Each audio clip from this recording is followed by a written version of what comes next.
Hey everyone, and welcome back to another video. Today, we are taking a detailed look at the reviewing crDroid ROM based on the brand new Android 16 QPR1 running on the classic OnePlus 6T. Before we dive in, let's talk about installation and recovery. This ROM does have support for KernelSU, which is great for those who prefer that rooting method. However, things are a bit tricky with recovery. In previous builds, TWRP was at least bootable, even if it was technically meant for Android 11 and 12. Unfortunately, on this specific Android 16 build, TWRP is currently not booting at all, so you'll need to keep that in mind when flashing. Also, a quick heads up on bugs, the device as webcam feature has not been added in this build yet. Now, let's look at the UI because there is a visual bug you need to see. When I swipe up to access the app drawer, take a look at the background. It doesn't blur or fade out the home screen correctly. You can still clearly see the launcher home screen setting behind the app drawer icons. I looked through the settings to see if there was a transparency slider to fix this, but I couldn't find one. Aside from that glitch, here is the new notification panel for Android 16, looking pretty clean. Jumping into the settings, let's confirm what we're working with. Here is the Android version, setting on 16 QPR1. And of course, we have to tap through to see the new Android 16 Easter egg.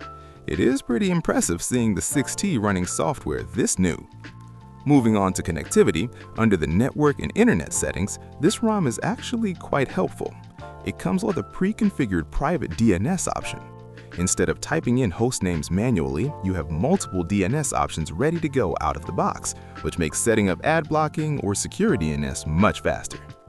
Now, let's get into the main reason people install this ROM, the crDroid settings dashboard. The level of customization here is massive.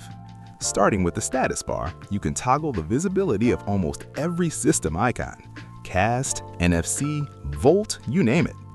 The clock and date settings allow for custom placement and font styles. For the battery, you have options ranging from portrait and circle to dotted circle and even a dedicated battery bar. You also get a network traffic monitor to track your speeds right in the status bar and the ability to slide across the status bar to control brightness. In quick settings, you can fully customize your layout grid, like 3x3 or 4x4. You can add flip or rotate animations to the tiles, show your data usage in the footer, and even move the brightness slider to the bottom for easier reach. For the lock screen, you can enable full-screen media art with blur effects, display the weather next to the clock, and see detailed charging info like voltage and temperature. There's also a secure power menu option to prevent the phone from being turned off when locked. Navigation and buttons are fully tweakable too. You can toggle the nav bar, adjust the gesture pill and thickness, or use the pixel animation. You also get the power button torch to the flashlight and the volume rocker wake. The user interface section lets you control the Monet engine to adjust the Android 16 dynamic colors, vividness, and tints. You also have always-on display scheduling and restro screen-off animations like CRT.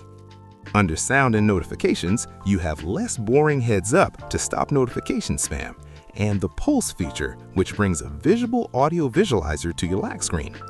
And in Miscellaneous, you have game space for performance, parallel space for dual apps, the unlimited Google Photos feature which spoofs a Pixel XL, though keep in mind, stability on that spoofing can vary.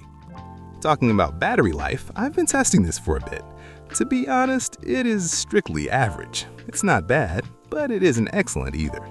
It'll get you through the day with moderate use, but don't expect record-breaking screen on time given the age of the device and the beta nature of Android 16. For security, I can confirm that the essentials are here. We have Face Lock available in the settings, and the fingerprint unlock option is pressing and working as intended. Finally, let's talk about performance and integrity. I ran Geekbench on this build to see how it handles. For the single-core score, we got 563, and for the multi-core score, it hit 2090. However, regarding the SafetyNet and Play Integrity test, it fails. This happens whether you're rooted or not. So if you plan on using banking apps or apps that require high security, you will have to root the device and flash specific modules to pass the SafetyNet check. Overall, crDroid on Android 16 is an exciting update for the OnePlus 6T, even with the few bugs and recovery issues.